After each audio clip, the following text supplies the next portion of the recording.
Hello everyone, here Kanika. I welcome you all to our YouTube channel Dream Physics. I hope you all are doing great.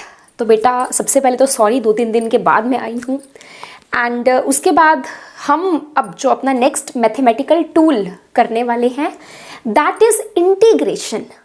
Integration बेटा बच्चों को बहुत tough लगती है but हम बहुत बेसिक से बड़े ही आराम से स्मूथली इसको पढ़ते चलेंगे, 1 या 2 बस। इससे ऊपर वीडियो लेक्चर में मैं इसको एक्सटेंड नहीं करूंगी क्योंकि फिजिक्स में हमें जितनी यूज है इंटीग्रेशन की उतना ही हम यहाँ पर पढ़ने वाले हैं। तो आइए चलिए स्टार्ट करते हैं। बच्चे इस वीडियो लेक्चर में मैं आपको 3 क्वेश्चंस के आंसर दूंगी। सबसे पहले तो इंटीग्रेशन होती क्या है, दूसरा इंटीग्रेशन का ज्योमेट्रिकल मीनिंग क्या है, और तीसरा फिजिक्स में इंटीग्रेशन कैसे यूज होती है और कहां पर यूज होती है, इसको मैं एक एग्जांपल के थ्रू एक्सप्लेन करूंगी। तो एंड तक मेरी वीडियो जरूर देखिएगा और अपने कमेंट्स में बताइएगा आपको कैसी लगी। और अगर आपको मेरी वीडियो पसंद आए तो आप प्लीज मेरे चैनल को सब्सक्राइब कीजिएगा, वीडियो को लाइक कीजिएगा, बेल आइकन को प्रेस कीजिएगा ताकि आप नोटिफिकेशंस मिस मत करें। ओके बेटा, तो चलिए हमने ना पहले डिफरेंशिएशन पढ़ी है, पिछले वीडियो लेक्चर में हमने डिफरेंशिएशन पढ़ी है। उसमें हमने ये देखा कि अगर मेरे पास एक फंक्शन है y, x का फंक्शन है मान लो, इसका मतलब मैं x की कोई भी वैल्यू उठाऊंगी अपनी मर्जी से। अपनी मर्जी से मैंने x को 2 उठाया, समझ आ गई, और मैं इस फंक्शन में x की वैल्यू 2 पुट करूंगी तो मेरे पास एक y की वैल्यू आएगी। फॉर एग्जाम्पल y को मैं कह दूं x स्क्वायर, तो मैं x की वैल्यू 2 इस फंक्शन में पुट करूंगी तो y क्या आएगा 4। इसका मतलब x को मैं अपनी मर्जी से उठा रही हूं तो x है मेरा इंडिपेंडेंट वेरिएबल, और क्योंकि y का आंसर डिपेंड कर रहा है कि आपने x की वैल्यू कौन सी ली, इसलिए y क्या हो गया बच्चा डिपेंडेंट वेरिएबल। समझ आ गई। तो मैंने आपको पहले भी बताया हुआ है कि y is depending, it is निर्भर, किस पर निर्भर है, on the values of x। और कैसे निर्भर कर रहा है, through this function. For example इस एग्जाम्पल में x स्क्वायर, मतलब जो भी x की वैल्यू होगी उसका स्क्वायर करेंगे तो y की वैल्यू आएगी। तो ये क्या है, y is the function of x where the function is described by the x का स्क्वायर। तो ये तो टिपिकल एग्जाम्पल था, ये जनरल चीज है, ठीक है। उसके बाद मैंने आपसे पूछा बेटा बताओ कि अगर मुझे ये दिखाना हो कि हाँ, अब मैंने ये बोल दिया कि y is dependent and x is not निर्भर, it is not dependent, it is independent. इसका मतलब क्योंकि y x की वैल्यूज पर डिपेंड कर रहा है, ध्यान से सुनिएगा, क्योंकि y x की वैल्यूज पर डिपेंड कर रहा है, इसका मतलब x की वैल्यू चेंज करूंगी तो y की वैल्यू चेंज होगी। क्यों? क्योंकि y x पर डिपेंड कर रहा है, ठीक है बेटा। फॉर एग्जाम्पल मैं एक बस में बैठी हूँ, ठीक है, मैं बस पे डिपेंडेंट हूं, जहां बस मुड़ेगी मुझे वही उसके साथ साथ जाना पड़ेगा। ऐसे तो नहीं मैं बस में बैठी हूं, बस इधर मुड़ रही है और मैं उधर मुड़ रही हूं, ऐसा तो पॉसिबल नहीं है क्योंकि मैं डिपेंडेंट हो गई बस के अंदर बैठने के लिए। इसी तरह से जो y की वैल्यूज हैं वो x पर डिपेंडेंट हैं, तो जैसे जैसे x अपनी वैल्यू चेंज करेगा y भी अपनी वैल्यू को चेंज करेगा। हमने डिफरेंशिएशन में बड़ा डिटेल में ये सब पढ़ रखा है, ठीक है। मतलब जैसे जैसे बेटा x अपनी वैल्यू चेंज कर रहा है y भी अपनी वैल्यू चेंज कर रहा है। अगर मैं आपसे पूछूं कि व्हाट इज द रेट, किस रेट से y चेंज हो रहा है व्हेन वी चेंज x, ये तो क्लियर है क्योंकि x डिपेंडेंट है, तो सॉरी y डिपेंडेंट है तो x के चेंज होने से y चेंज होगा। अब मैं आपसे ये पूछ रहा हूं कि किस रेट से चेंज हो रहा है y, ये तो आपको पता चलेगा कि y is dependent, so it will change whenever x will change, but question is that at what rate the y is changing with respect to x। तो आप बिल्कुल सही पहचाने, हम इतनी 3-4 वीडियो लेक्चर्स में यही पढ़ते आए हैं और हमने देखा था कि जब हमें निकालना हो कि y x के साथ किस रेट से चेंज हो रहा है, वो होता है derivative of y with respect to x। ये चीज क्या बताएगी, the rate at which y is changing with respect to when we change x और with respect to x। समझ आ गई। चलिए अब हमने पहले डिफरेंशिएशन में इस चीज का मतलब बड़ा डिटेल में समझा, फिर हमने देखा कि मुझे एक फंक्शन गिवन है y is equals to fx, कोई भी फंक्शन, उसका डेरिवेटिव मैं कैसे निकाल सकती हूँ। इसमें हमने प्रोडक्ट रूल किया, फलाना ढिमका, बड़ा कुछ किया हमने इसमें, है ना, कि किस तरह से x स्क्वायर का डिफरेंशिएशन कर सकते हैं, किस तरह से साइन x का कर सकते हैं, e raise to power x का कर सकते हैं, log x का कर सकते हैं, ये सब हमने करा था। अब मैं आपको नया सवाल आपके सामने क्या उठाती हूं, मान लो डिफरेंशिएशन में आपको फंक्शन गिवन था, आपको उसका डेरिवेटिव निकालना था, हम कर चुके हैं। अब मैं आपको ये कहती हूं कि एक फंक्शन का आपको डेरिवेटिव गिवन है, इस केस में बेटा आपके पास dy/dx गिवन है, दे दिया इन्होंने, और आपको कह रहे हैं बताइए कि ये कौन सा फंक्शन है। समझ आ गई? मतलब पहले केस में क्या होता था, आपको फंक्शन गिवन है और उसका डेरिवेटिव पूछ लिया, आप अपने जो मैंने आपको रूल्स बताए थे, फॉर्मूलाज बताए थे, उसके हिसाब से डेरिवेटिव लिख दोगे। अब बेटा आपके पास डेरिवेटिव गिवन है, आपके पास dy/dx की वैल्यू गिवन है, आपको y निकालना है। समझ आ गई मेरी बात? अब ये सवाल है हमारे सामने, हम इसको कैसे सॉल्व करेंगे। हाँ जी बच्चों, तो अब y निकालने का क्या प्रोसीजर है। अच्छा देखो, जो भी मुझे dy/dx गिवन है, मान लो वो हमारा y डैश है, ये है, ठीक है, कोई भी एक वैल्यू है।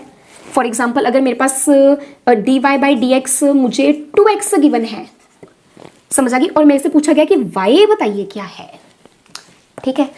अच्छा इस केस में, हाँ इस केस में बेटा अगर मैं इस dx को इधर भी लेके जा सकती हूँ, क्रॉस मल्टीप्लाई कर सकती हूँ, ठीक है। अगर अब मेरे पास मुझे चाहिए है y, मेरे पास है क्या dy, क्या है मेरे पास dy, इस d को हटाना है कहीं किसी तरह से, इस d को हटाना है।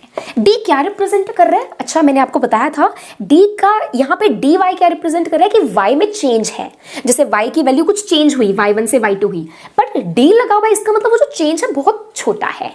फिजिक्स में अगर किसी का चेंज बताना है आपको और वो चेंज अगर बहुत छोटा है तो उस चेंज को dy लिखते हैं। अगर y में चेंज है और वो बहुत छोटा चेंज है तो dy, अगर x में चेंज है और वो बहुत छोटा चेंज है तो dx, z में चेंज है, कोई एक z वेरिएबल है उसमें चेंज है, बहुत छोटा चेंज है, dz, ठीक है बच्चों।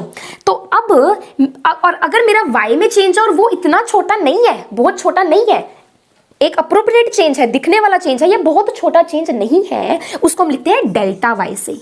x में चेंज है पर वो बहुत छोटा नहीं है, उसको लिखेंगे डेल्टा x से। इसी तरह से z में चेंज है पर वो बहुत छोटा नहीं है तो उसको लिखेंगे डेल्टा z से बेटा, ठीक है जी।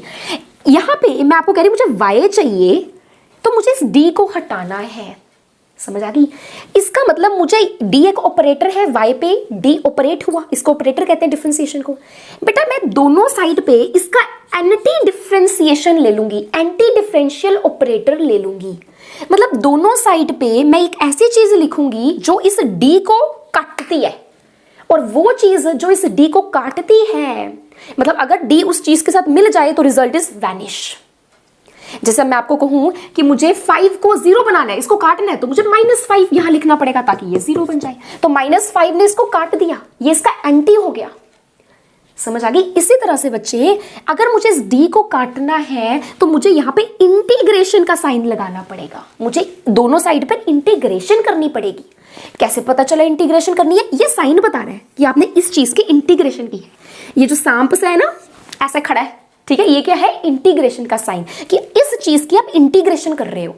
मैं अभी बताऊंगी कि इंटीग्रेशन है क्या, पर अभी मैं आपको ये बता रही हूँ कि उसका यूज कहां पर आया और उसको एंटी डिफरेंशियल ऑपरेटर क्यों कहते हैं। बच्चे जब इंटीग्रेशन इस d के साथ मिलता है ये एक दूसरे को खा जाते हैं, एक दूसरे को काट देते हैं। 5 और -5 एक दूसरे को खा गए, जब मिले तो एक दूसरे को खा गए।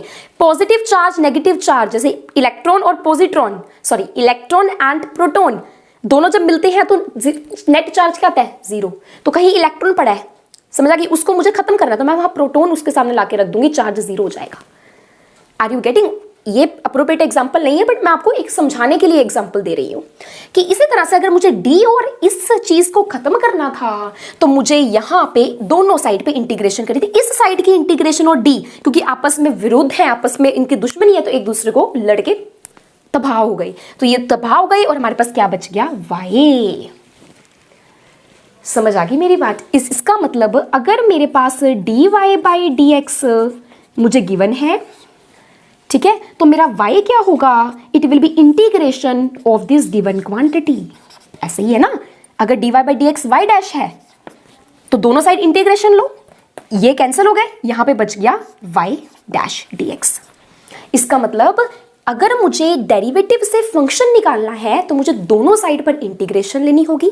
यहां पर बच जाएगा वो फंक्शन और यहां पर आएगा उस डेरिवेटिव जो आया मेरे पास उसकी इंटीग्रेशन, उसके आंसर की इंटीग्रेशन। जैसे इस केस में हमें y निकालना है तो मैं पहले dx को उधर लेकर जाऊंगी, 2x dx, फिर मैं दोनों साइड इंटीग्रेशन कर दूंगी। तो ये इंटीग्रेशन ने d को कैंसिल कर दिया तो y आ गया इंटीग्रेशन ऑफ 2x dx। इसका जो आंसर होगा that will be the required function. अब ये कैसे सॉल्व करेंगे ये मैं आपको बताऊंगी, थोड़ा सा पेशेंस रखो।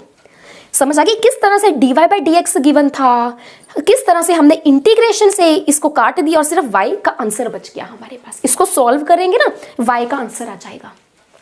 तो इस तरह से इंटीग्रेशन जो है वो डेरिवेटिव गिवन है और फंक्शन की वैल्यू निकालनी है, इस चीज में यूज होता है। अब हम देखते हैं कि इसका ज्योमेट्रिकल सिग्निफिकेंस क्या है। डिफरेंशिएशन की जगह बहुत लंबी चौड़ी कहानी नहीं है इसकी, बहुत छोटी सी कहानी है। हाँ जी बेटा, तो अब हम देखते हैं what is the geometrical meaning of integration. अच्छा, अगर मैं आपसे एक सवाल पूछूं कि मान लो यहाँ पे y को हमने x के अराउंड प्लॉट किया, हमारे पास y is equals to fx है। इसको जब मैंने इसका ग्राफ प्लॉट किया, आप 9th क्लासेस में करते हैं, तो वो कुछ इस तरह से आया, कुछ इस तरह से आया, स्ट्रेट लाइन। समझ आ गई? तो मैं कहूँ कि यहाँ x 0 है और यहाँ मान लो x हमारा है a। तो जब x 0 से a के बीच में वरी कर रहा है तो हमारा ग्राफ तो ये है, पर हम कितना लेंगे? इतना लेंगे जी। ठीक है, अब मैं आपसे पूछ रही हूं कि इस ग्राफ मतलब इस curve between x to a, this is the curve. वैसे तो कर्व आगे भी है पर x 0 और a के बीच में यही पार्ट है कर्व का। ये कर्व x और ये x एक्सिस के बीच में कितना एरिया बन रहा है? This will be the total area जो मैंने शेड करा। आप कहोगे ठीक है मैम, इसमें क्या बड़ी बात है? The area will be half into base which is ये length and that is x a पे है, इंटू हाइट स्क्वायर। इसके कोरिस्पॉन्डिंग y निकालोगे that will be height, height का स्क्वायर, तो ये दे देगा एरिया। इसी तरह से बेटा अगर मैं आपसे पूछूं कि आप इस कर्व का एरिया निकालो तो आप कहोगे ठीक है इसके और इसके बीच में निकालना है। तो आपने ये एरिया शेडेड कैसे निकाला? ये ट्राइंगल बनाकर एक और एक रेक्टेंगल, तो टोटल एरिया क्या होगा? Area of the triangle and area of the rectangle. तो ये तो कुछ ऐसे कर्व्स थे जिनका एरिया बहुत ही ज्यादा सिमेट्रिक है और हम इजीली फॉर्मूला पुट करके निकाल सकते हैं। अब मैं आपसे जो क्वेश्चन रेज कर रही हूं, देखिए फटाफट से समझते हैं कि हमारा ये कर्व है बेटा, ये कर्व, और मैं आपको कह रही हूं कि ये x एक्सिस के वर्सेस आपने y प्लॉट किया, ये कर्व है y is equals to fx। इसको जब प्लॉट किया तो इस तरह का शेप आई, पहाड़ जैसी। मैंने कहा x, ये यहाँ पर x a है तो ये पॉइंट हो गया, और यहाँ पर x b है, ये पॉइंट हो गया। तो वैसे तो कर्व तो हमारा ये पूरा है, पर मैं कह रही हूँ x is equals to a और x is equals to b के बीच में कितना का कर्व है? तो आपको ये लो मैम, ये रहा कर्व। समझ आ गई? अब मैं आपसे पूछती हूँ कि एक्सिस ए और बी के बीच में कर्व और एक्स एक्सिस जो एरिया बना रही हैं उसको फाइंड आउट करो। क्या यहाँ पे कोई रेक्टेंगल बन रहा है, क्या यहाँ पे कोई ट्राइंगल बन रहा है? आप कैसे एरिया फाइंड आउट करोगे? यहाँ पे सोचने वाली बात है कि अब हम कैसे एरिया फाइंड आउट करें। ठीक है बेटा, तो मैं क्या करती हूँ, ठीक है मैं कहती हूँ क्या करो, इस चीज को ना आप छोटे छोटे रेक्टेंगल्स में तोड़ दो। मान लो इस रेक्टेंगल में तोड़ दिया मैंने, एक स्ट्रिप ले ली, रेक्टेंगुलर स्ट्रिप। तो आप ऐसे सोच सकते हो कि ये पूरा यहाँ से यहाँ तक जो एरिया है वो स्ट्रिप्स से बना हुआ है। ऐसे एक और स्ट्रिप लूंगी, ऐसे एक और स्ट्रिप, ऐसे एक और स्ट्रिप, ऐसे एक और स्ट्रिप, ऐसे एक और स्ट्रिप, ऐसे स्ट्रिप्स से मैं इस पूरे एरिया को कवर कर सकती हूँ। ठीक है जी, तो मैंने एक वर्टिकल स्ट्रिप्स में इसको कवर कर दिया। आप हॉरिजॉन्टल भी ले सकते हो, मैं वर्टिकल से एक्सप्लेन कर रही हूँ। हमने इसको वर्टिकल स्ट्रिप्स से बेटा कवर किया है। ठीक है, हाँ जी। अच्छा, अगर मैं इस स्ट्रिप की लेंथ बहुत छोटी ले लूँ, समझ आ गई मेरी बात? वो लेंथ मेरी बहुत छोटी है। ठीक है, तो क्योंकि ये एक्स एक्सिस को रिप्रेजेंट कर रहा है, जैसे मैं आपको एक दिखाती हूँ, ये मैंने एक स्ट्रिप लिया, आप सारे स्ट्रिप्स भूल जाओ, उसमें से ये स्ट्रिप कंसीडर करो, बस ये वाली स्ट्रिप कंसीडर करो। और आप ऐसे सोच सकते हो कि ये पूरा एरिया इन स्ट्रिप्स को जोड़कर बन रहा है। इस स्ट्रिप में बेटा ये चीज क्या है, इसके एक्स में थोड़ा सा चेंज, तो मैं इसको लिख सकती हूँ, मान लो इसकी विड्थ जो है वो है डेल्टा एक्स, क्योंकि इस केस में जो एक्स पे चेंज है वो हमें दिख रहा है कि इतना का चेंज है। पर अगर बेटा इस चेंज को मैं इसकी विड्थ बहुत ही छोटी ले लूँ, बहुत जमा ही छोटी ले लूँ, तो ये डेल्टा एक्स, इसकी विड्थ क्या डेल्टा नहीं कहलाएगी, जैसे मैंने आपको बताया, ये क्या बन जाएगी डी एक्स। तो मान लो इस पॉइंट पर y की ये हाइट क्या होगी, y की वैल्यू, और वो y है, तो इसका एरिया क्या होगा y इंटू डी एक्स। समझ आ गई? ठीक है, मान लो इस स्ट्रिप के लिए y क्या है, y1, सो y1 dx। ऐसे ही मैं अनदर स्ट्रिप लूंगी, ठीक है, इस स्ट्रिप की भी लेंथ मैंने उतनी ही ली जितनी इस स्ट्रिप की ली, तो नेक्स्ट स्ट्रिप की एरिया क्या होगा, the width into the height. मान लो उसकी हाइट के कोरेस्पॉन्डिंग जो y कोऑर्डिनेट है दैट इज y2। इसी तरह से मैं थर्ड स्ट्रिप लूंगी। मान लो मैंने n स्ट्रिप से ऐसी स्ट्रिप्स काटी और इन n स्ट्रिप्स पे मैंने ये पूरा कवर कर लिया, मतलब मैंने 1 2 3 4 अप टू n स्ट्रिप्स मैंने ड्रॉ करके इस पूरे एरिया को कवर कर लिया। तो बेटा अगर मुझे इस पूरे का कर्व का एरिया निकालना है within limits xa to xb, वो क्या होगा, इन स्ट्रिप्स के एरिया को ऐड कर दो। समझ आ गई? तो ऐड करने के लिए मतलब मैं ऐसे बोलूंगी कि फर्स्ट स्ट्रिप का area y1 dx, second strip का एरिया y2 dx, ऐसे n स्ट्रिप का एरिया होगा yn dx। समझ आ गई मेरी बात? ये यहाँ पहली स्ट्रिप के लिए हाइट y या हाइट उसकी डिफरेंट है, y कोऑर्डिनेट डिफरेंट है, दूसरी के लिए भी डिफरेंट, मतलब इन सब के लिए y डिफर कर रहा है। समझ आ गई? अच्छा, अगर अब मैं आपको कहूं कि इन सबको ऐड करना है तो हम ऐसे भी तो लिख सकते हैं, समीशन। किसका समीशन कर रहे हैं, y dx का, जहां पे y हर टर्म के लिए डिफर कर रही है, इसलिए y is a function of x। और ये मुझे कितनी स्ट्रिप्स ऐसी, एक टर्म, दूसरी टर्म, कितनी ऐसी टर्म्स है, n टर्म्स, क्योंकि मैंने n स्ट्रिप्स में डिवाइड किया है। तो यहां पर अगर मैं लिखूं तो मुझे n टाइम्स इसको ऐड करना है, इस टर्म को। और दूसरी बात, अगर मैं इस स्ट्रिप की विड्थ बहुत ही छोटी बना दूं, समझ आ गई, तो मुझे ऐसे कितनी स्ट्रिप्स लेनी पड़ेंगी, इनफाइनाइट स्ट्रिप्स लेनी पड़ेंगी बेटा। अगर तो स्ट्रिप मोटी है तो एक स्ट्रिप, ये दूसरी, ये तीसरी, ये चौथी, ये पांचवी, छठी, 6 स्ट्रिप्स ने काम कर दिया, n6 हो गया। बट अगर मैं विड्थ को बहुत छोटा कर रही हूँ तभी तो मैं उसको डेल्टा एक्स नहीं लिख रही, dx लिख रही हूँ। अगर मैं उस विड्थ को बहुत छोटा कर दूं तो वो एक पतली सी स्ट्रिप आएगी। तो इस एरिया को कवर करने के लिए ऐसी पतली सी कितनी स्ट्रिप्स आएंगी, बहुत सारी, अल्टीमेटली इनफाइनाइट स्ट्रिप्स। तो मैं यहां पे लिख दूंगी कि जहां पर n मेरा इन्फिनिटी को अप्रोच कर रहा है, बहुत ज्यादा है, ये मुझे क्या देगा, the total area under this curve. कैसे? एक स्ट्रिप का एरिया निकाला, ऐसे ही सभी स्ट्रिप्स का एरिया निकालो और उसको ऐड कर दो। कितना टेडियस वर्क है, कितना खतरनाक सी चीज है कि एक, और वो भी स्ट्रिप्स भी इतनी पतली पतली है कि इनफाइनाइट स्ट्रिप्स हैं इस एरिया में। तो इनफाइनाइट टाइम्स आप एक स्ट्रिप का निकालोगे, दूसरे स्ट्रिप का, ऐसी चीज आप इनफाइनाइट टाइम्स करोगे और इनका ऐड करके आप ये दोगे, क्योंकि n is tending to infinity, तो n टर्म्स को ऐड करना जहां n इन्फिनिटी को अप्रोच कर रहा है। दूसरी प्रॉब्लम यहां पर यह है कि जब मैं ये स्ट्रिप ले रही हूं, देखो, हाँ जी, दूसरी प्रॉब्लम बेटा हमारे पास यहां पर यह है कि जब मैं ये स्ट्रिप ली मैंने पतली सी, और फिर जब मैंने दूसरी स्ट्रिप ली पतली सी, तो ये चीज मेरी कैंसिल, जो मैं ऐसे शेड कर रही हूँ, ये चीज मेरी उस समेशन में आई ही नहीं, तो ये एरिया मेरा कैंसिल होता जा रहा है। ऐसे मैं यहाँ पे एक रेक्टेंगुलर स्ट्रिप लूंगी, ये dx का, ऐसे ही दूसरा लूंगी, तो ये एरिया मेरा आया ही नहीं इस समेशन में। इसलिए हम कहते हैं समीशन जो है वो डिस्क्रीट सम होता है। पर मुझे क्या चाहिए, ध्यान से सुनिए, मुझे चाहिए यहां से यहां तक का पूरा कॉन्टिन्यूस सम, कि इस एरिया का सम, फिर इसके साथ वाले का सम, फिर ऊपर से लेकर नीचे तक, मतलब मुझे कॉन्टिन्यूस सम चाहिए यहां पर।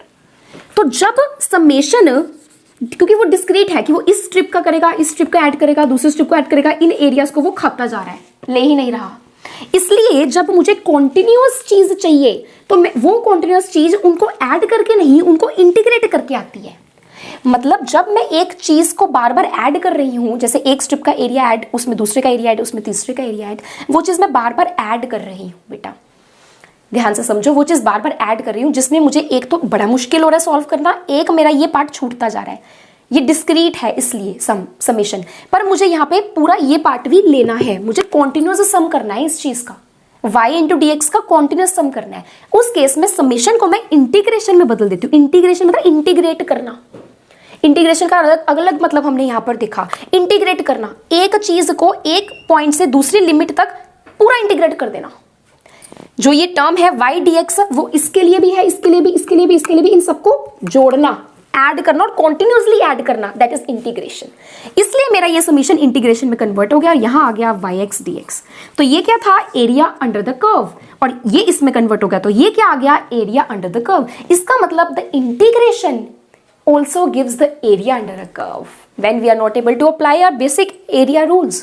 जैसे हमारे पास कोई ट्राइंगल नहीं बन रहा, कोई रेक्टेंगल नहीं बन रहा, this is the geometrical meaning. I hope आपको अंडरस्टैंड हुआ होगा कि इसका मतलब अगर एक फंक्शन है और मुझे एक्स ए से एक्स बी तक इसका एरिया निकालना है तो मैं इस फंक्शन को इंटीग्रेट कर दूंगी, एफ एक्स को इंटीग्रेट कर दूंगी within limits x is equals to a to x is equals to B.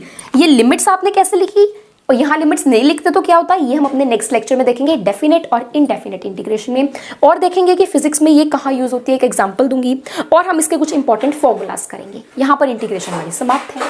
तो हमने आज सीखा कि इंटीग्रेशन मतलब एक फंक्शन है उसका और उसका कर्व है, उस कर्व और एक्सिस के बीच में जो भी एरिया है वो निकालते कैसे, उस फंक्शन का इंटीग्रेशन करके। दूसरी बात हमने सीखी कि इंटीग्रेशन क्या होता है, एंटी डिफरेंशियल ऑपरेटर, कि डिफरेंशिएशन, किसी फंक्शन का डिफरेंशिएशन पता है आपको वो फंक्शन निकालना है, आपको उस डिफरेंशिएशन की इंटीग्रेशन करनी पड़ेगी। समझ आ गई ना मेरी बात, मतलब आपको इंटीग्रेशन का रूल अप्लाई करना पड़ेगा if you want to find the function when its derivative is given. तो ये दो चीजें आज हमने देखी। हम मिलते हैं नेक्स्ट वीडियो लेक्चर में। आई होप आपको वीडियो लेक्चर पसंद आया होगा। Thank you, have a nice day.